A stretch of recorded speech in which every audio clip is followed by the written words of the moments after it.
Hello and welcome to this recording about the centers in the human design body graph. And in this recording we'll take a look at the different centers within the human design body graph, and it's meant to be an introduction into the theme. We'll speak about what is happening for us when we have a center defined, colored in, versus when we have it open, undefined. The areas that centers are actually related to, and I like to look at the centers as gateways into these different areas of our life. Through the centers we can access them, and this is how we interact with those areas. And when the center is defined, it means that we have a fixed way of interacting and functioning within that area of our life. When the center is undefined, it means we don't have a fixed and stable way of functioning in that area of our life, and we can find that stability and the correct way of functioning and dealing with those aspects of our life, with these themes that are involved in a center, through following our strategy and authority, through living our design. You could have seen the main keynotes for each center here in this next slide. You can see further keynotes for each center, and in other recordings, when we'll go through each of the centers individually, I'll provide more keynotes for you. You can also see that each center is related either to an organ in the body or certain functions in the body biologically, as listed in this picture. And let's take a look now at the ways we can sort centers, or we can categorize centers based on their function. So right here you can see that we have two pressure centers. One is the head center and one is the root center, where the root is the center of the physical pressure. It is this drive, this fuel for us to go out into the world, into the physical reality, into the material world, and to explore and to experience something.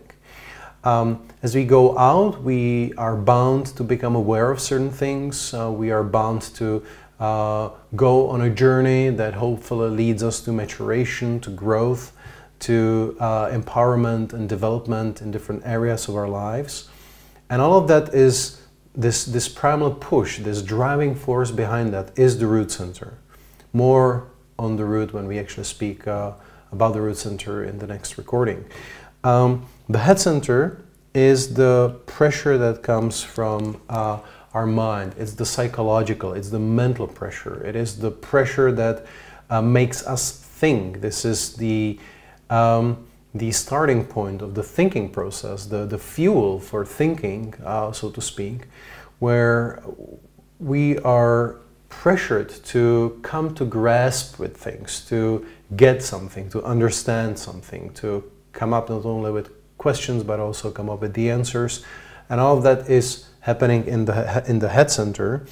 And you can see these two pressure centers are actually furthest away from one another. One is at the very top of the body graph, the other one is at the very bottom of the body graph. And you can see that everything that happens in between is happening between this sort of a pressure sandwich. And it's the fundamental pressure that we live in, that we incarnate into, that is affecting us to actually go out and experience something, and to think about what we're experiencing, and to come to some conclusions about it through those experiences. Okay, let's take a look at another sorting out or categorizing of centers. You can see we have these three centers of awareness, and they're actually different ways of how we become aware of something. Spleen is what I like to call the animal awareness.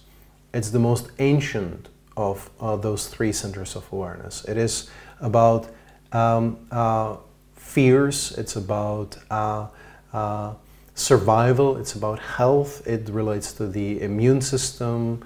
Its job is to keep us healthy and survive. And this is where we become aware of things through instincts and intuition. Instincts and intuition is something that's very primal. It's very ancient.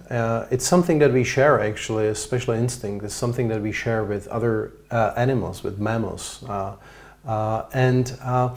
This is where we become aware of things super fast, immediately, spontaneously, in a blink of an eye. And this voice of the spleen is very silent, and it just tells us, it comes with this intuitive or instinctive hit that provides a certain awareness, which is faster than thoughts and faster than feelings. And it's not easily comprehensible or explained by our mind. It's just there. We just know certain things, right?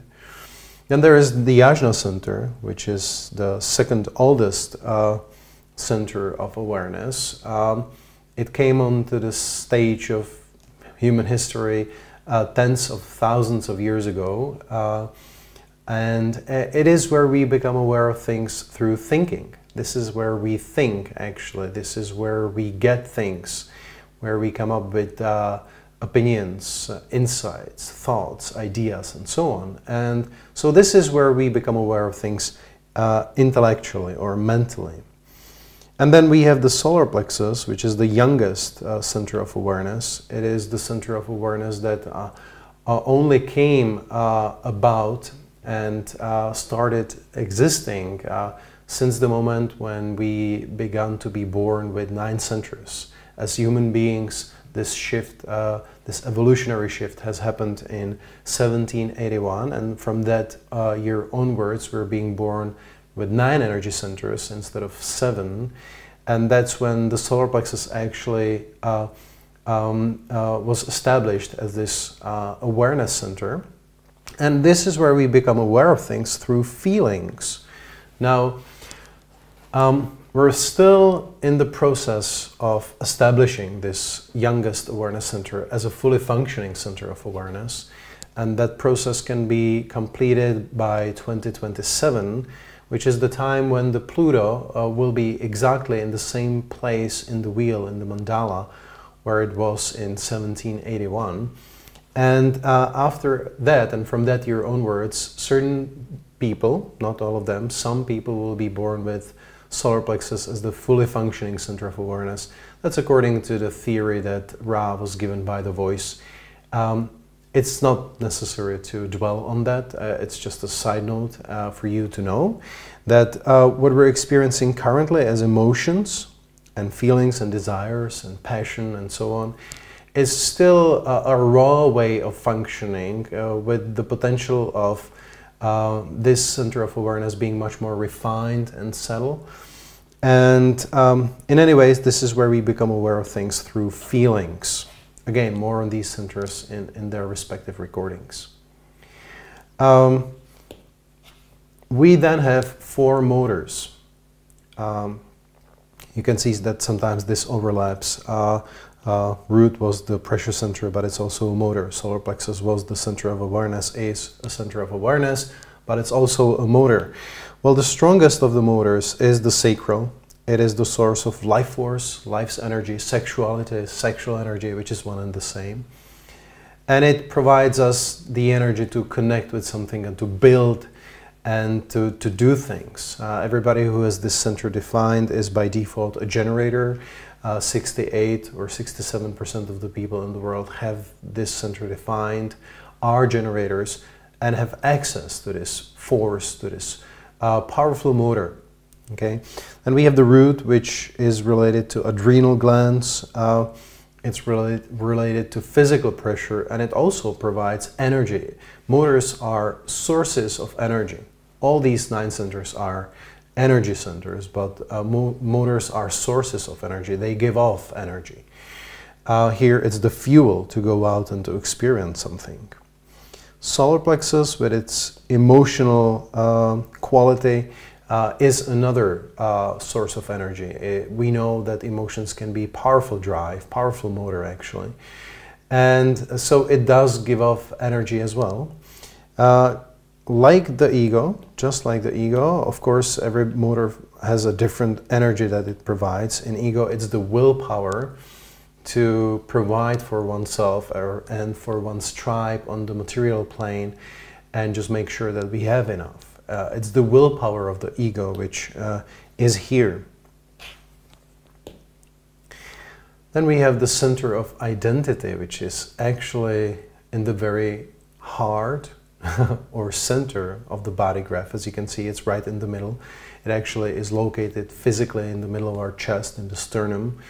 And it's in the place that's typically spoken about as the heart chakra. It is the center of higher self and love and direction. And it is really this very core of our essence. And it's very telling if you look at these gates in the G center and their positions in the wheel, in the mandala. And you can see how they are very geometrically spaced out evenly, so that they actually divide the mandala into 8 parts, eighths. And each gate of the G center is the leading gate of the 8th that follows. You can see that as a metaphor for this indestructible quality. It's like a diamond in the middle of our being, which is indestructible, which can withstand any kind of pressure, has internal stability and supports our very being, the center of identity, the center of our direction. You know, where is our eternal identity going in this life on the material plane? How do we encounter love? How do we experience, receive and provide and give love to one another, to ourselves? These are the themes of the G center, which is the center of identity. And then there is the center of expression, or a center of manifestation, if you will. This is where we express ourselves. This is where we express ourselves through what we say and through what we do, through words and through deeds. This is where everything lands. This is where everything comes out into the world.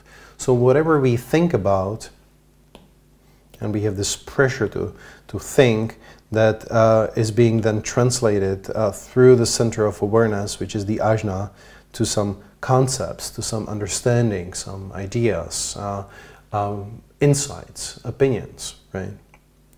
And then we also have this other pressure center, which is the root center, where there's this fuel to go out and to experience something, and is being expressed or transformed, or, you know, shifted over, passed on. This pressure is being passed on through the channels in the body graph to another 2 awareness centers. One is the spleen, where we become aware of things instinctively, intuitively, and then solar plexus, where we become aware of things through feelings, right?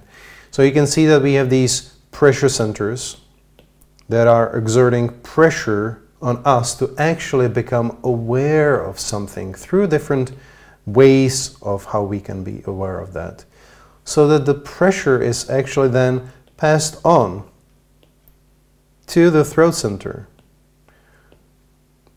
As it goes through the awareness centers, we are becoming more and more aware, potentially at least, and then we can either communicate that awareness, that new awareness that we've gained, or we can act based on that awareness, hopefully bringing more awareness into our lives and into the world at large, becoming enriched with this awareness, acting based on this awareness, communicating based on this awareness, is the potential of us. And it's something that we're totally designed to do, as these 2 pressure centers are pressuring us to become aware of something and then act based on that awareness and express that awareness, because throat is really just the final instance in this whole chain. You can't really change what you say or how you act in the throat itself. You can change your way of communication and your way of doing things by being aligned with yourself and becoming aware of these things that you have the potential to become aware of. And throat is just passing that on out into the world around us through what we say and through what we do. So this is where things get manifested. This is where we say things, this is where we do things, this is the center of expression or manifestation. Okay? So that's, these are the different categories in which we can look at these centers.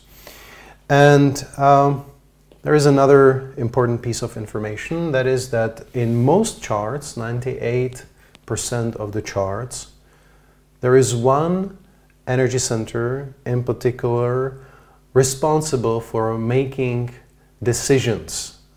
We call it authority. You know, there is this part of us where our energy actually decides, not our mind. More on that in the recording about the authority. I won't go too deep into it right now. I just want to say that there are these several modes of personal or inner authority, depending on the definition in the chart. And in 98% of the charts, actually, one of these centers circled over here is defined, is colored in. Actually, in 96 or so percent of people, you know, 96% of the people have one of these three centers defined, either spleen, sacral, or solar plexus, sometimes even all of them. And always there is one center, according to a certain hierarchy of authorities, that is the center of decision making, that is the inner authority that plays this role, this function of making decisions for the whole design that we have.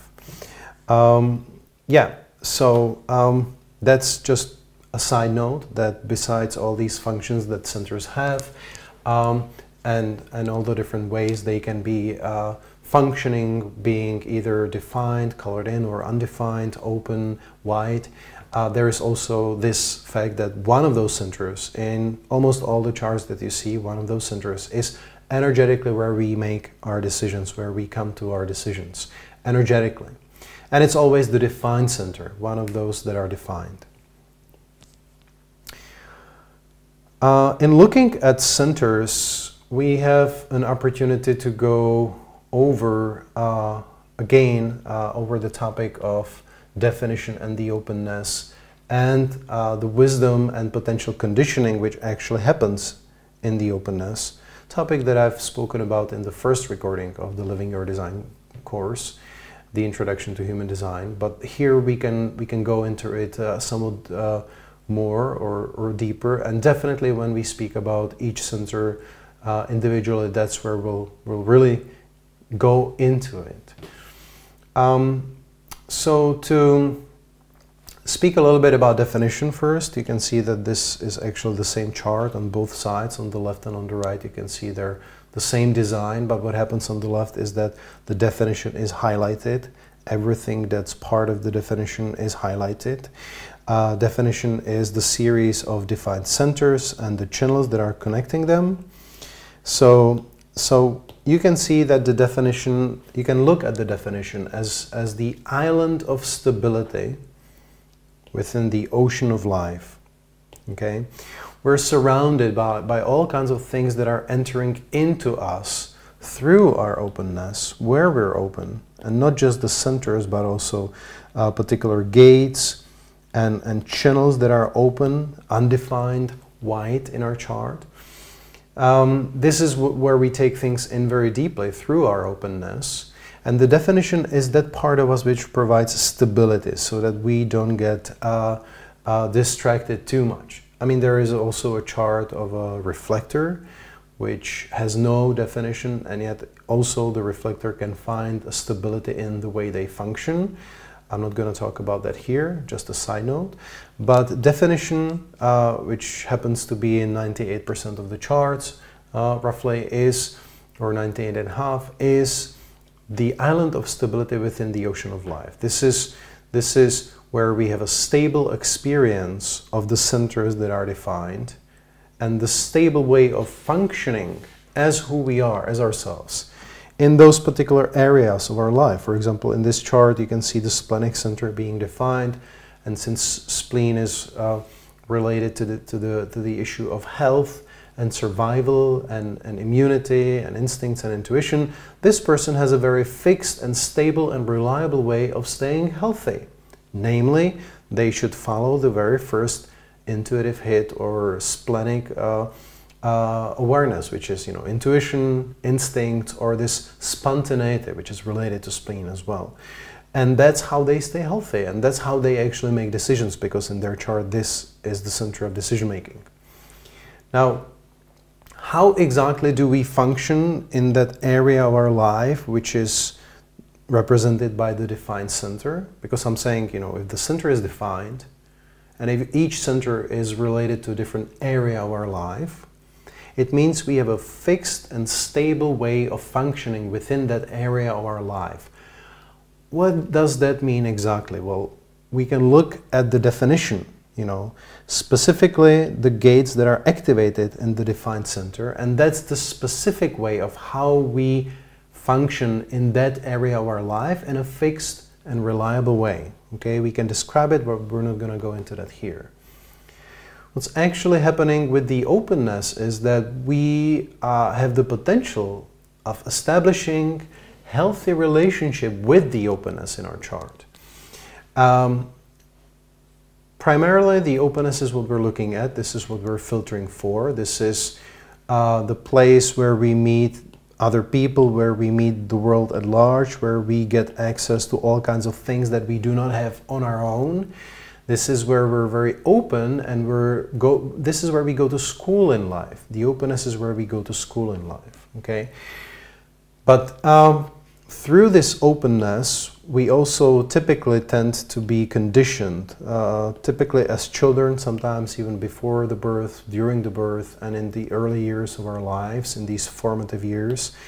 When we're disturbed from the natural state of being, we assume that, this openness means that there is nothing I can hold on to, and I should create something here, and I should try to behave in a certain way that I have some stability in this area of my life. For example, the G center is the center of identity, and when it's open, this person doesn't have a fixed way of experiencing their identity always in a same and stable way. Now, what's happening actually is that through this openness, they can access the identity of other people, and they can see really well who other people are and where they're headed, since it's also the center of direction. But the conditioning is, I don't have anything stable here in the G center, so I'd better make sure I know who I am, and I should know where I should go, and I should know who's going to love me and who should I love. And so we can describe these generalized tendencies for the not self, of the not self, for each center. Specifically in the G center, it's looking for oneself and looking for one's direction and looking for love. And these general descriptions are like these jingles that you can probably find everywhere whenever you research the theme of open centers. And typically the openness, the openness in the chart is vilified and it's being described as the source of the problem. But actually, it's not the source of problem. The openness is where we're meant to look out into the world, and the openness has no structure in it. Therefore, it cannot be the source of problem. The problem, rather, is the misunderstanding of energetic priorities within our own design, by the fact that we're disturbed from our natural state of being. So, what is the design inherently capable of is establishing the healthy and intelligent relationship with the openness. And this is happening through us being aligned with our design through strategy and authority. This is what definitely helps. Now, I don't want to say that you need to know human design in order to be able to do that. Obviously, that's that's nonsense. People are, quite awake and quite aligned with themselves. At least some people, without ever hearing about human design. But it's a useful technique, and it definitely helps you to be more aware of the tendencies that don't belong to you. And so when we'll be looking at each center, we'll be looking at the potential of the wisdom in the open center, and we'll be looking and describing the potential conditioning, which is the general theme, these jingles for the open centers. And just bear in mind that it's always very specific depending on a particular chart. And I'll give you an example in this recording. We'll look at the center of ego, and I'll give you a description and an example of that. Here, for example, looking at the open solar plexus, we have the openness towards the emotional reality, the emotional aspect of life. Somebody with an open solar plexus, and I have that open as well, so I know from my own experience, is open to feelings and emotions and moods of other people. And these can be really overwhelming. It can just be too much for us sometimes. And the not self tendency, this jingle that you can often hear, is avoiding confrontations, right? But that's coming up as a sort of defense mechanism, this conditioned behavioral tendency, or this conditioned strategy of behavior, which tries to deal with the fact that sometimes these emotions can be a bit too much, or really a lot, way over the top for us to handle. However, if the person is actually rooted in their design and finds the grounding in the stability of their definition, and here the center of authority, the center that's responsible for decision making, is the splenic center, so I'll be looking at the spleen here, that's how this person can establish a healthy and intelligent relationship with the theme of emotions and emotionality by actually making very spontaneous, very fast, instinctive and intuitive decisions about the emotional reality, about the feelings they're encountering. So yes, because they have an open solar plexus, they're here to go through some intense emotions and be wise about emotions in general, because they will experience it, be part of those experiences, be part of other people going through some challenging experiences, especially with this gate of crisis, gate 36, being activated in this design. This person will not only feel the crises of other people, but inevitably by their relationship with those people, and just because it's part of their design, they will also go through some crises or intense emotional experiences themselves.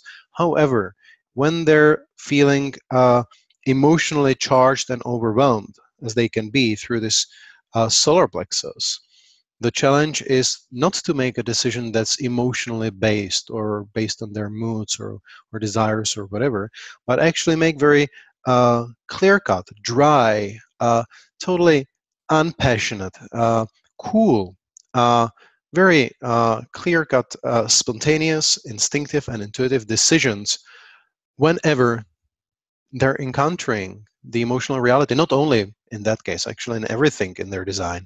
That's how they should make decisions. Not should, they can, but that's what really works for them, actually. And in that way, they will enhance the deconditioning process, the process of getting rid of all that conditioning that we've picked up in these open centers, and not just the centers, but particular gates and channels in our design. Now, I want to say that the conditioning doesn't just land in the openness, but it has a tendency to do so. It has a preference to do that. Um, it's like the open places in our design, the open centers and particular gates, are really where, if you spill the water on the ground and there are some holes in it, immediately it goes into these holes. It doesn't just stay flat on the surface. So the conditioning has a tendency to pour into these open places of our design, but the defined parts actually can be conditioned just as well. We'll speak about that later. Um, I've shown this slide in the first lesson of the Living Your Design class. It's a summary of how I describe conditioning, how we can look at the conditioning, that these are the coping mechanisms that allow us to get through the day, typically come about as the result of traumatic experiences that we typically don't remember anymore, and condition the way we operate. And it's really impossible to stop conditioned behavior willingly, to just decide, okay, I'm not going to be doing that anymore. Also, describing the conditioning to somebody based on their design, although it's very easy to say it or speak about it, first of all, doesn't come off as any surprise. secondly, it doesn't really do anything because the person is probably aware of that for years and still is unable to stop doing that. Okay, and human design is facilitating the process of deconditioning in the open areas of our design. And so when we speak about the openness, obviously it's the open centers primarily, and particular gates in those centers.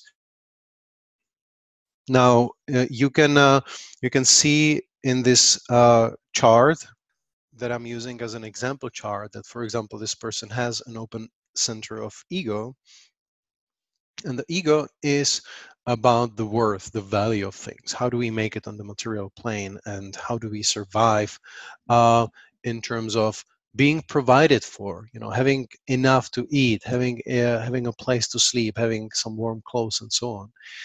And uh, the openness here is basically representing the fact that this person is looking at the world around them and is filtering for that which is actually worthy and valuable on the material plane. That's the true self. That's the proactive approach of looking at an open, in this case, open ego center, where through their response, because they're generator, through their response, they're connecting, which is another keynote for generators. Response is connecting. They're connecting with that which is actually valuable for them.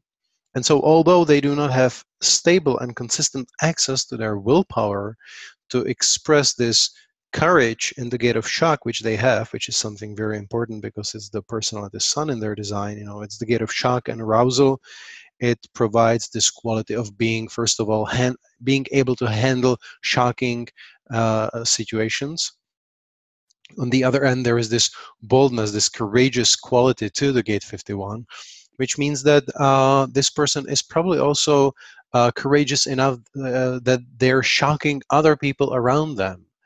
And the question is, how do they get the willpower necessary to do that? Because the theme of Ego Center is the willpower.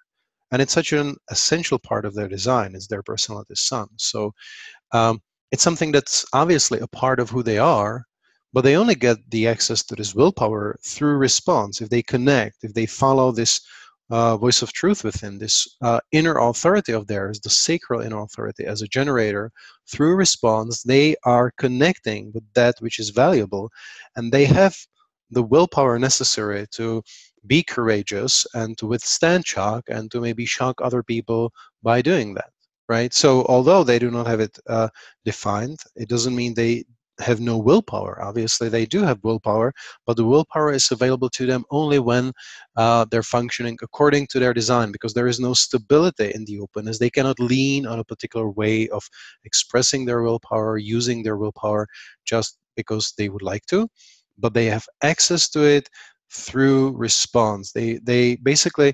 if they follow their design, what happens is that all those parts of their design which are open are attracted to them and are showing up as situations and people in their life in the way they need it at the time that's correct for them. That's what the design does. The strategy, this is what the strategy is for, strategy of your type. In this case, the generator, which responds, will wait for things to show up, and the things and situations and people will provide these quote-unquote missing pieces of the chart, which we know aren't really missing. This is where we're looking out into the world.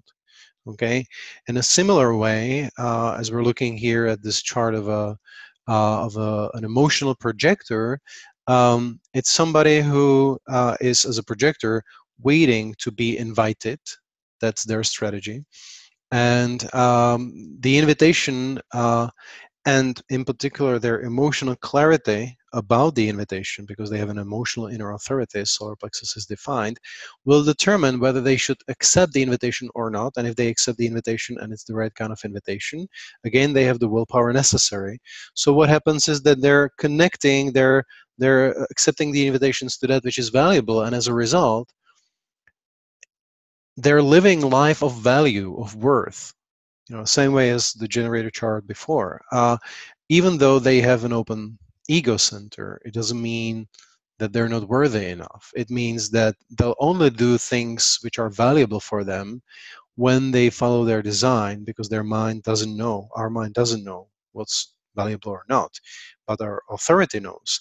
And so through following their design, waiting to be invited, and taking time to be emotionally clear, to clearly feel whether the invitation is correct or not, if they follow their design, they're entering into the relationships and situations and projects where what they do is of value for them, and they're ending up living a life which is valuable, where the value of their relationships, of their work, of everything they're involved with is all around them, and it's a clear message that what they're doing is valuable, and therefore the question of their own value doesn't even come up.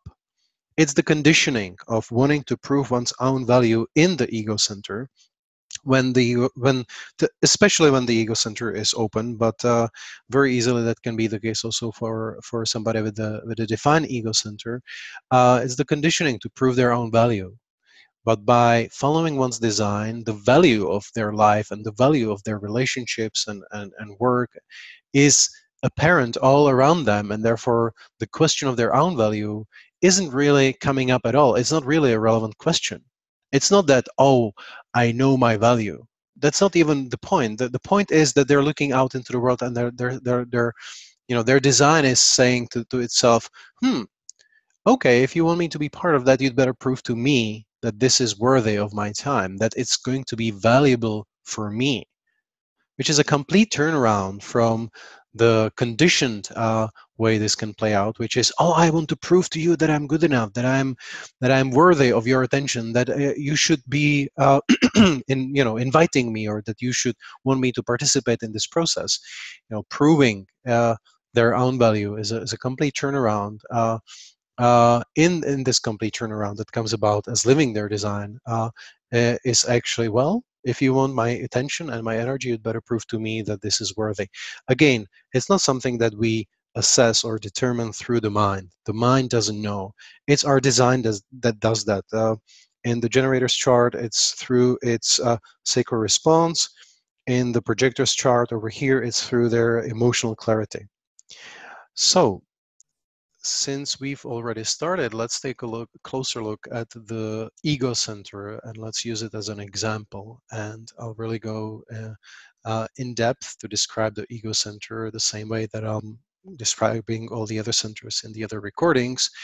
I've already done a big part of that. Let's just take a look at these keynotes at first. You can see that the keynotes for the ego center are material world, provision, money, control, value, self-worth, asserting oneself, willpower, reliability, and also is the center of the lower self, which just like the ego itself or the lower self doesn't actually mean anything negative. It's important to be aware of that, because oftentimes when we hear the term ego, it's being applied as something negative. Here in the human design, we speak about the ego center in a way that just, it's the name of the center. And yes, it's also called the heart center. And the reason for that is because it resides physically in the heart muscle itself, but it's got nothing to do with the spiritual heart, which is the G center, actually, the center of higher self. So that's the reason why I prefer to use the term ego, following the lead of my teacher Genoa. I never ever speak about the ego center as about the heart center, even though it's other name, simply because it's really not about the spiritual heart. It's about the willpower. It's about the willpower to provide for oneself, to be able to make it on the material plane. This is about material world. How do we control our environment? How do we make money so that we have enough? This is the theme of ego center, and if it functions correctly, there is nothing negative or egotistic in a negative way about it, actually. Okay, so this center, if you have it defined, it means that you have a specific way of how you function and how you express your willpower and how you use your willpower in order to make sure that you're being provided for, and oftentimes also that those that are near and dear to you are being provided for, because ego is very much linked to the to the tribal aspect of human design, to tribal circuit group, and the theme of tribe is support. So there is this specific way of how you do that if you have a defined ego center, and we can look at this example chart and speak about what that means, because each center can function in different various ways depending on the activations that are there. First of all, we can have a look at the defined center, defined ego center, which is defined through a channel, obviously. Channel is when two activated gates are standing on the opposite sides of a channel and they create the channel, they create this stable energetic connection between these two energy centers. And that means that for our whole life, these two centers are functioning in a certain defined way, which is defined by the fact that there is this constant interaction between them. They're always relating to one another, okay? So for example, if you have a friend and the friend is in a committed relationship, let's say they're married for 20 years, I mean, you cannot have him or her all of a sudden not being in a relationship. Whatever he or she does, especially if they have children, is always being influenced and predetermined and defined by the fact that he is in this 20-year-long relationship and has children and so on and so forth. So the defined ego in this case is functioning through the channel of community, design of parts seeking a whole, something larger than they are. That's what the channel of community does, actually. And so this person is going to express their willpower in order to do things for their friends and family. This is the gate of deliverance and aloneness, gate 40, which is willing, right? The willpower, it's willing to work hard for their friends and family. Gate 37 is the gate of friendship and family, to use this emotionally spiced willpower, or this willpower together with emotionality to create this feeling of belonging and pull other people into cooperation, into fair cooperation. Okay. Now, obviously, this happens correctly only, since they're a generator, you can see part of the sacral over here. It happens correctly only if they respond, wait to respond, and then wait some more to be emotionally clear whether they're actually meant to work hard for these friends of theirs and do something together with them, if it's a larger whole that they're actually meant to be a part of, and they don't know that, their emotional clarity will tell them. As I said, the defined ego can work incorrectly as well. It can be just as conditioned as an open ego. Typically, the open centers are, we could say, more conditioned, or they are experiencing the conditioning in a more, and definitely in a more intense way. But here, this person could really work very hard for their friends and family and just really exhaust themselves, not giving themselves enough time to rest. And that's the conditioning over here, for example. Okay, so you can see that even the defined ego can be conditioned, just like the open ego can be conditioned. Now, let's take a look at this other situation over here where we have open center with dormant potential. We call these activations, these activated gates in an open centers, we call them dormant potentials. And they're kind of really like sleeping and not doing anything until the moment when the center itself is temporarily activated.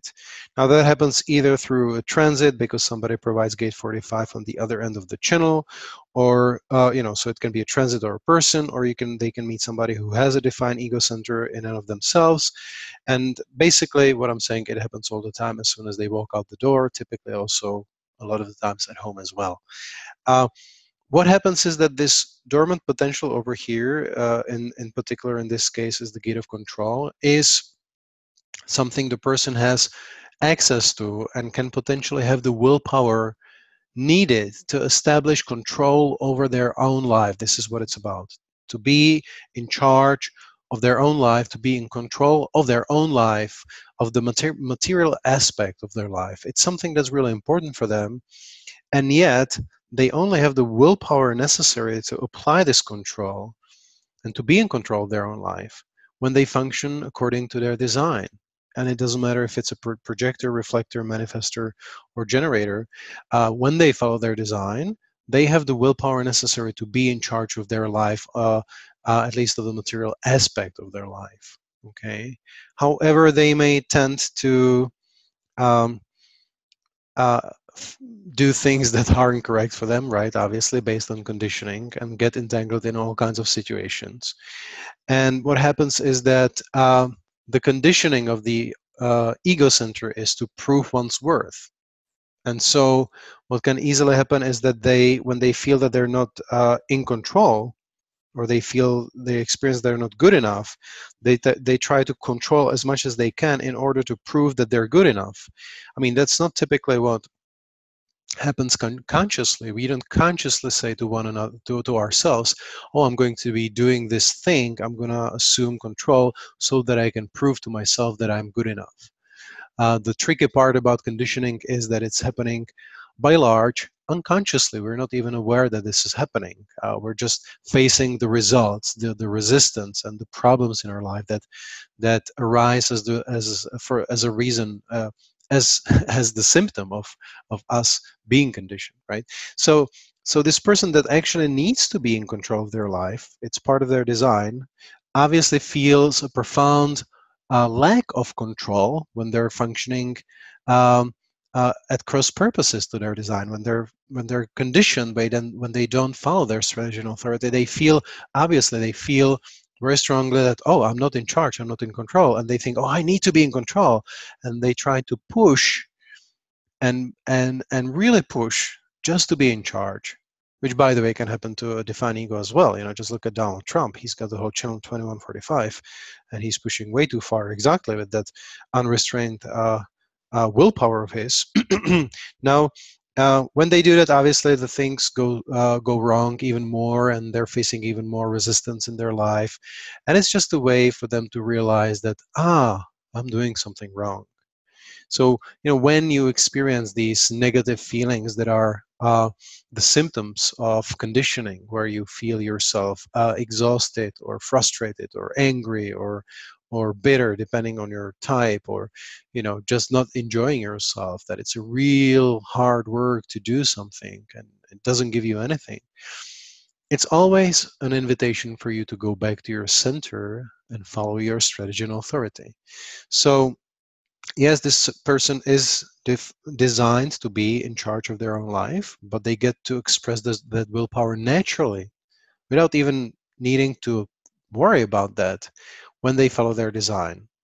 If they make decisions from the mind based on the conditioning, in other words, then they do not have the control. They try to be in control, and they try to be in control in order to prove that they're good enough. Just like the person in the previous chart with gate with gate 51 could try to prove that they're good enough by doing very courageous things or shocking others as a way of proving their worth and value to other people.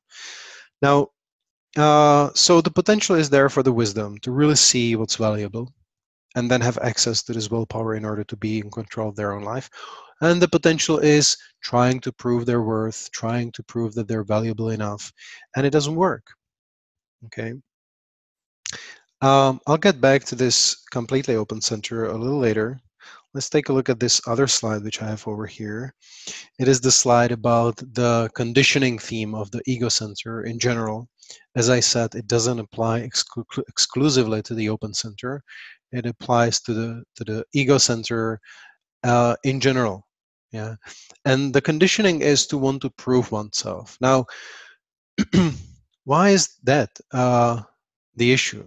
When the ego center is the center of material aspect of life, which relates to worth and value, when the center is open and we're disturbed from the natural state of being as children, then when we meet somebody with a defined ego center, or the ego center gets temporarily defined by a transit or a person, we experience this willpower that's all of a sudden there, And it's not ours, it's just coming through a transit or a person. We have access to it and we experience it, and then it's gone again. And it's a profound contrast, when you turn on the light in your room at night because you've got a mosquito in the room or something. It's blinding. This intensity is blinding, and all of a sudden there is this intense presence of the willpower in the open ego center, and then it's gone.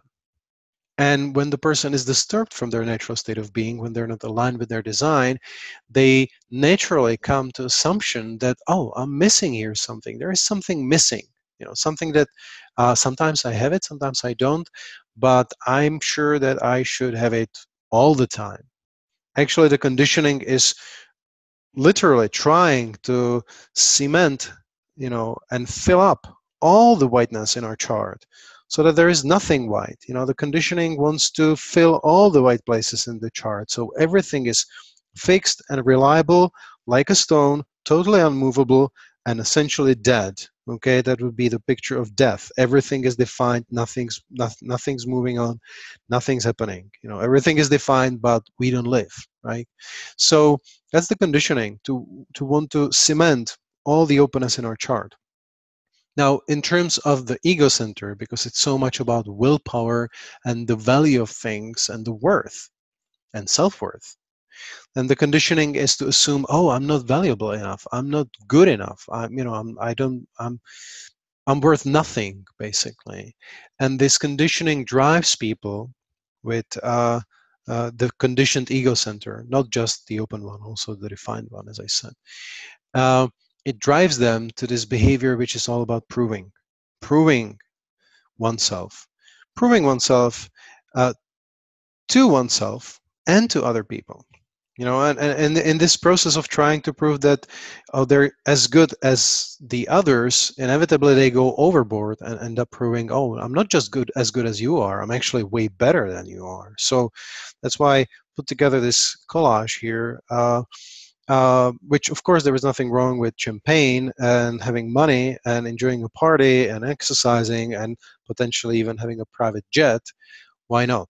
Okay, but if you do it, and the motive behind these actions, the motive why you strive for it, is to be good, be better, to prove to yourself that, yes, I can be the slim one with the fit body, I can be sexy, I can dress cool, and I can go on a private jet, I'm the millionaire or billionaire, I've got lots of money and I'm so cool, look at me, everybody, I'm the best.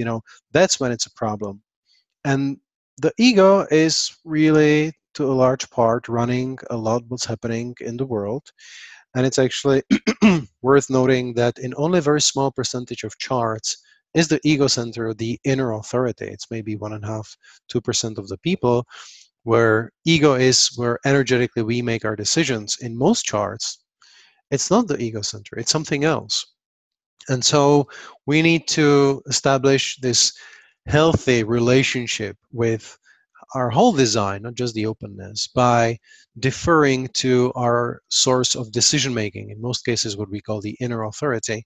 And that's what happens, is that then over time these people, from feeling not good enough or unworthy, they're moving their perspective to actually recognizing that it's not about their own value, but it's actually about the value of things that they're connecting with, through their strategy, be it responding or going out and initiating and informing, or waiting for the invitation, or waiting for the lunar cycle, when we speak about the reflector. Okay. Now, there is one more thing that I'd like to talk about in this introduction to the theme of centers. It's a lot of information, by the way. I suggest you watch or play this several times to take it in. We can look at the centers that are completely open. Completely open, or another way of saying it, is the center which has no activation. Now, first of all, when the center is completely open, it means that there is no receptor that one would have into that reality. So, for example, here, 21st gate is the receptor, where it's our access to the world of material aspect of life, to the world of worth, to the world of providing for ourselves. it's our access to these themes of the ego center. When the center is completely open, it means that we do not have a receptor in that area of our life. And in a way, at least typically, unless you're extremely lucky and you grow up with the minimum amount of conditioning, typically we're not really looking at this area of life. It's like we don't see it. It's like if there is a fog instead of this willpower and providing for ourselves and the theme of value and money and so on and so forth. For example, with an open ego center, these people can take on the values of their parents without even realizing that they're taking these values for granted, that they're not even seeing that they're deferring to the values of their parents. And only through their life, as they're growing up, as they're maturing, typically, later in life, at least in their 20s, probably more like in their 30s, they're becoming aware of that they were probably assigning value or too much value to certain things that aren't really valuable for them. So the example that I like to give is that, for example, and let's just make up a story.